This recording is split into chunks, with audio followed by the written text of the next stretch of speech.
আগরতলা। স্থানীয় সংবাদ পড়ছি শান্তা ভৌমিক। এখনকার বিশেষ বিশেষ খবর হলো 3 দিনব্যাপী ত্রিপুরা গ্লোবাল পাইনাপল ফেস্টিভ্যাল আজ থেকে নয়াদিল্লিতে শুরু হয়েছে। অর্থমন্ত্রী প্রণজিৎ সিংহ রায় বলেছেন, ত্রিপুরা রাজ্য সমবায় ব্যাংকের সিডি রেশিও রাজ্যের অন্যান্য সব ব্যাংক থেকে সর্বাধিক। প্রধানমন্ত্রী নরেন্দ্র মোদী আগামীকাল আকাশবাণীর মন কি বাত অনুষ্ঠানে দেশ বিদেশের জনগণের সঙ্গে মত বিনিময় করবেন।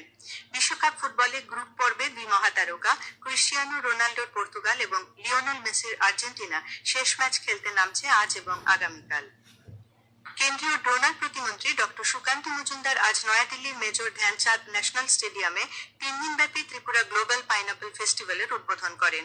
অনুষ্ঠানে মুখ্যমন্ত্রী অধ্যাপক ডাক্তার মানিক সাহা বলেছেন, জিআই ট্যাগযুক্ত কুইন আনারস শুধুমাত্র ত্রিপুরার উৎপাদিত একটি ফল নয়, তা এই অঞ্চলের সাংস্কৃতিক ঐতিহ্য, কৃষি উৎকর্ষ এবং আদিবাসী জনগোষ্ঠীর কঠোর পরিশ্রমের এক প্রকৃত প্রতিফলন। প্রাকৃতিকভাবে উৎপাদিত কুইন আনারস ত্রিপুরার উর্বর মাটি, ঐতিহ্যবাহী চাষাবাদ পদ্ধতি এবং ক্রমবর্ধমান গর্বের প্রতীক। তিনি বলেন, এই ঐতিহ্যকে বিশ্বের সাথে ভাগ করে নেওয়ার জন্য রাজ্য সরকার ত্রিপুরা গ্লোবাল পাইনাপল ফেস্টিভ্যাল চালু করেছে। এই আয়োজনটি ত্রিপুরার ফল রপ্তানির পাশাপাশি হস্তশিল্প, সংস্কৃতি এবং পর্যটনকে বিশ্বের মানচিত্রে তুলে ধরবে বলে তিনি জানান। কৃষিমন্ত্রী রতনলাল নাথ বলেছেন, প্রধানমন্ত্রী নরেন্দ্র মোদীর নেতৃত্বে ত্রিপুরায় কৃষিক্ষেত্রে অভূতপূর্ব পরিবর্তন এসেছে। তিনি ত্রিপুরা গ্লোবাল পাইনাপল ফেস্টিভ্যালের তাৎপর্য বিস্তারিত ব্যাখ্যা করে বক্তব্য রাখেন। ত্রিপুরা গ্লোবাল পাইনাপল ফেস্টিভ্যাল উপলক্ষে প্রধানমন্ত্রী নরেন্দ্র মোদীও শুভেচ্ছা জানান। এর জন্য মুখ্যমন্ত্রী অধ্যাপক ডাক্তার মানিক সাহাও প্রধানমন্ত্রীর প্রতি কৃতজ্ঞতা প্রকাশ করেন। সামাজিক মাধ্যমে মুখ্যমন্ত্রী লেখেন, প্রধানমন্ত্রীর শুভেচ্ছা এবং অনুপ্রেরণামূলক বার্তা ত্রিপুরার কৃষকদের ক্ষমতায়ন, কৃষিক্ষেত্রে উৎকর্ষ সাধন এবং বিশ্ববাজারে রাজ্যের খ্যাতিমান কুইন আনারসের বাজার সম্প্রসারণের লক্ষ্যে নতুন উদ্দীপনা যোগাবে। জিআই ট্যাগ পাওয়ার পর এবার বিশ্ববাজারে ত্রিপুরার আনারসকে আরও তুলে ধরতে দিল্লিতে আজ থেকে গ্লোবাল পাইনাপল ফেস্টিভ্যালের আয়োজন করেছে রাজ্য সরকার। এই উদ্যোগে খুশি সিপাহীজলা জেলার মোহনভোগের আনারস চাষিরা। যুগের পর যুগ আনারস চাষ করে আসা প্রায় 150 জন চাষি এখন সরকারি সহায়তায় আর্থিকভাবে স্বনির্ভর। একটি প্রতিবেদন। আজ থেকে দিল্লিতে শুরু হয়েছে গ্লোবাল পাইনাপল ফেস্টিভ্যাল। রাজ্য থেকে প্রায় 20,000 আনারস পাঠানো হয়েছে, যার মধ্যে মোহনভোগ থেকেও উল্লেখযোগ্য পরিমাণ আনারস গিয়েছে। গত কয়েক বছরে কৃষি দপ্তরের বিভিন্ন প্রকল্পের সহায়তায় এখানকার চাষিদের জীবন মানের উন্নতি হয়েছে। স্থানীয় চাষিরা জানাচ্ছেন, আনারস চাষ করে বছরে ভালো আয় হচ্ছে তাদের। আমার নাম নবদ্বীপ দেবরমা, মোহনভোগ আনন্দপুর ভিলেজ ব্লকের আন্ডারে আমার আনারস বাগান 2টা প্লট আছে। ন্যূনতম 2 হেক্টর বছরে ন্যূনতম 1.5 থেকে 2 লাখ টাকার মতন ইনকাম হইতেছে। আমার নাম রাজ্য কুমার দেববর্মা, 3 হেক্টর টিলা জমি, ওইখানে আমি আনারস বাগান করছি 2022-23 সালে। তখন গভর্নমেন্ট আমাকে স্কিম দিচ্ছেন MDS থেকে 1,35,000 টাকা। ওই টাকা দিয়ে আমি বাগান শুরু করছি, প্রায় আমি 1.5 লাখ টাকার মতো বিক্রি করছি। এবং আনারস বাগান এখন মোটামুটি একটা মার্কেটে চাহিদা আছে এবং খুব রসালো ফল। এবার আমি 400 মতো পাঠাচ্ছি দিল্লিতে। শুধু চাষই নয়, আনারসকে কেন্দ্র করে স্বসহায়ক গোষ্ঠীর মহিলারাও জ্যাম, জেলি ও অন্যান্য পণ্য তৈরি করে নতুন আয়ের পথ খুঁজে পেয়েছেন। ফলে মোহনভোগের আনারস এখন শুধু স্বাদের জন্য নয়, অর্থনৈতিক উন্নয়নের অন্যতম মাধ্যম হয়ে উঠেছে। সিপাহীজলা জেলা থেকে অভিজিৎ বর্ধনের প্রতিবেদন, সংবাদ কক্ষ থেকে রাহুল লোধ, আকাশবাণী, আগরতলা। রাজ্যপাল ইন্দ্রসেনা রেড্ডি নাল্লু আজ আগরতলার কুঞ্জবনে পেনশনারদের আবাস আশ্রয় পরিদর্শন করেন। সেখানে তিনি আবাসের প্রবীণ নাগরিকদের সঙ্গে আলোচনা করেন, তাদের সমস্যার কথা শুনেন। রাজ্যপাল বলেন, প্রবীণ নাগরিকরা সাইবার প্রতারণার শিকার হচ্ছেন, এক্ষেত্রে তাদের সচেতন করতে হবে। তিনি প্রবীণ নাগরিকদের নিজেদের অভিজ্ঞতা সম্পর্কে লেখালেখি করতেও আবেদন জানিয়েছেন। উপস্থিত ছিলেন সমাজ কল্যাণ ও সমাজ শিক্ষা দপ্তরের বিশেষ সচিব তপন কুমার দাস। তিনি জানান, আশ্রয় আবাসে শুধুমাত্র রাজ্য সরকার, পুর নিগম ও সরকার অধিগৃহীত সংস্থার অবসরপ্রাপ্তরা থাকতে পারেন। বর্তমানে আশ্রয়ে 43 জন আবাসিক রয়েছেন। অর্থমন্ত্রী প্রণজিৎ সিংহ রায় বলেছেন, ত্রিপুরা রাজ্য সমবায় ব্যাংকের সিডি রেশিও রাজ্যের অন্যান্য সব ব্যাংক থেকে সর্বাধিক। আগরতলার নজরুল কলাক্ষেত্রে আজ ত্রিপুরা রাজ্য সমবায় ব্যাংকের 43তম বার্ষিক সাধারণ সভায় তিনি কথা বলেন। তিনি বলেন, কৃষি নির্ভর রাজ্যে গ্রামীণ অর্থনীতির বিকাশে ত্রিপুরা রাজ্য সমবায় ব্যাংকের বিশেষ অবদান রয়েছে। গ্রামীণ অর্থনীতিকে শক্তিশালী করতে ল্যাম্পস ও প্যাক্সগুলি বলিষ্ঠ ভূমিকা পালন করছে।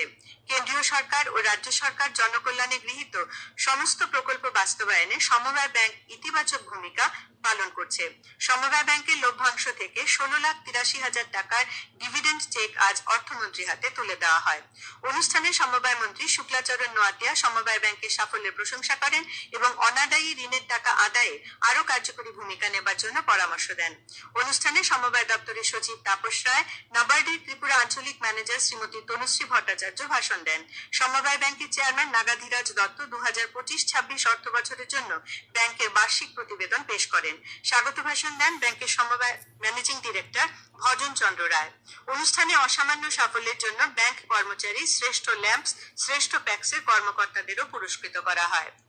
প্রধানমন্ত্রী নরেন্দ্র মোদীর আহ্বানে সাড়া দিয়ে কম তেল কি থালি হর ঘর মে খুশিয়ালি কর্মসূচির অংশ হিসেবে আজ বিজেপি মহিলা মোর্চার উদ্যোগে বিশালগড়ে এক অনুষ্ঠানের আয়োজন করা হয়। উদ্বোধন করেন বিধায়ক সুশান্ত দেব। তিনি বলেন, সুস্বাস্থ্য ও সঞ্চয়ের স্বার্থে প্রতিটি পরিবারে ভোজ্য তেলের ব্যবহার 10% কমানোর আহ্বান জানিয়েছেন প্রধানমন্ত্রী। সেই বার্তা সাধারণ মানুষের কাছে পৌঁছে দিতেই এই কর্মসূচির আয়োজন করা হয়েছে।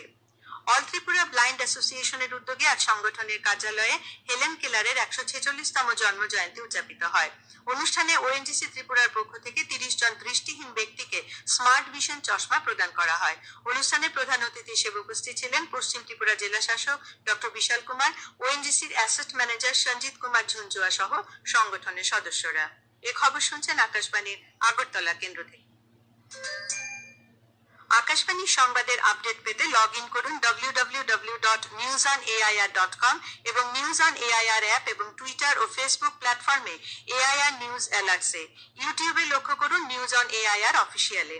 এছাড়াও আকাশবাণী আগরতলা সংবাদ আপডেট পেতে দেখুন টুইটার বা এক্স হ্যান্ডেলে আকাশবাণী নিউজ আগরতলা, ফেসবুকে এআইআর নিউজ আগরতলা এবং ইউটিউবে আকাশবাণী নিউজ আগরতলা।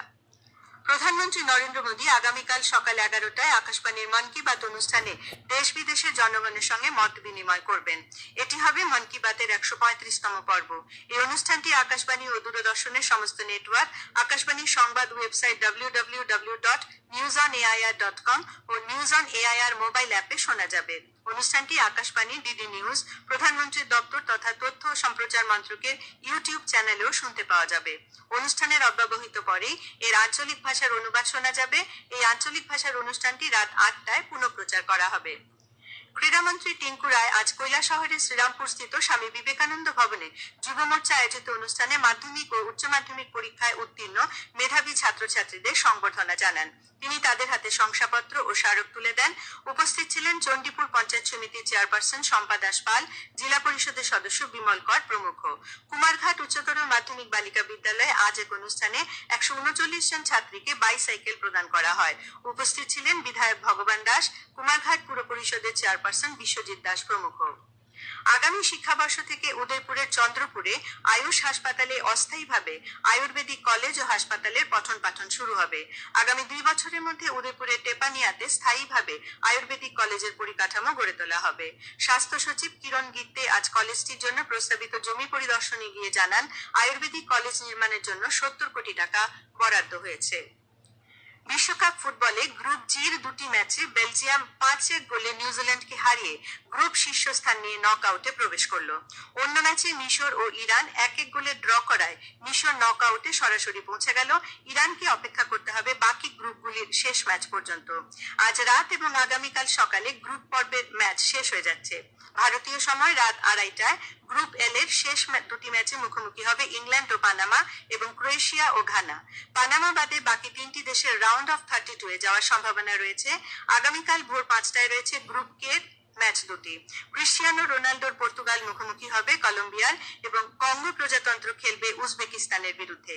সকাল 7:30টায় রাউন্ড অফ 32 নিশ্চিত করে থাকা লিওনেল মেসির আর্জেন্টিনা খেলবে ছিটকে যাওয়া জর্ডনের সঙ্গে। অন্য ম্যাচে মুখোমুখি হবে নকআউটে সুযোগ থাকা 2 দেশ অস্ট্রিয়া এবং আলজেরিয়া। আবহাওয়ার খবর। আগামী 24 ঘন্টায় ঊনকোটি ও উত্তর জেলায় বজ্রবিদ্যুৎ সহ ভারী বৃষ্টিপাতের সতর্কতা জারি করেছে আবহাওয়া দপ্তর। আগামীকাল দিনের সর্বোচ্চ তাপমাত্রা 34 ডিগ্রি সেলসিয়াস এবং সর্বনিম্ন 27 ডিগ্রি সেলসিয়াসের কাছাকাছি থাকতে পারে। আজ দিনের সর্বোচ্চ তাপমাত্রা ছিল 35.8 ডিগ্রি সেলসিয়াস এবং সর্বনিম্ন 25.4 ডিগ্রি সেলসিয়াস। শেষ করার আগে বিশেষ বিশেষ খবরগুলি আরেকবার। 3 দিনব্যাপী ত্রিপুরা গ্লোবাল পাইনঅ্যাপল ফেস্টিভ্যাল আজ থেকে নয়াদিল্লিতে শুরু হয়েছে। অর্থমন্ত্রী প্রণজিৎ সিংহ রায় বলেছেন, ত্রিপুরা রাজ্য সমবায় ব্যাংকের সিডি রেশিও রাজ্যের অন্যান্য সব ব্যাংক থেকে সর্বাধিক। প্রধানমন্ত্রী নরেন্দ্র মোদী আগামীকাল আকাশবাণীর মন কি বাত অনুষ্ঠানে দেশ বিদেশের জনগণের সঙ্গে মত বিনিময় করবেন। বিশ্বকাপ ফুটবল গ্রুপ পর্বে দুই মহাতারকা ক্রিশ্চিয়ানো রোনাল্ডোর পর্তুগাল ও লিওনেল মেসির আর্জেন্টিনা শেষ ম্যাচ খেলতে নামছে আজ এবং আগামীকাল। স্থানীয় সংবাদ আজকের মতো এখানেই শেষ হলো। পরবর্তী বাংলা স্থানীয় সংবাদ প্রচারিত হবে আগামীকাল সকাল 7:35 মিনিটে।